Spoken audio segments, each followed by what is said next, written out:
ఉపరాష్ట్రపతి పదవికి జగదీప్ ధన్ఖడ్ రాజీనామా చేశారు. రాజ్యసభ చైర్మన్ హోదాలో పార్లమెంటు వర్షాకాల సమావేశాల తొలి రోజున కార్యక్రమాలను సజావుగా నిర్వహించిన ఆయన అనూహ్యంగా రాజీనామా లేఖను రాష్ట్రపతి ద్రౌపది ముర్ము గారికి పంపారు. అనారోగ్య కారణాల వల్లే తాను పదవి నుంచి వైదొలుగుతున్నట్లు అందులో పేర్కొన్నారు. 2022 ఆగస్టు 11న ఉపరాష్ట్రపతిగా బాధ్యతలు చేపట్టిన ధన్ఖడ్కు 2027 ఆగస్టు వరకు పదవీకాలం ఉంది. 2 సంవత్సరాల 344 రోజులకే ఆయన వైదొలగాలని నిర్ణయించుకున్నారు. 74 ఏళ్ల ధన్ఖడ్ తర్వాత ఉపరాష్ట్రపతిగా ఎవరిని ఎన్నుకుంటారనే అంశంపై ఆసక్తి నెలకొంది.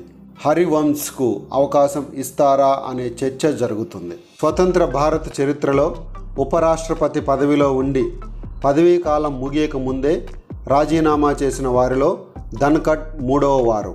అంతకుముందు 2 ఈ విధంగా రాజీనామా చేసి ఉన్నారు. వారిలో వివి గిరి రాష్ట్రపతి పదవికి పోటీ చేయడం కోసం రాజీనామా చేశారు.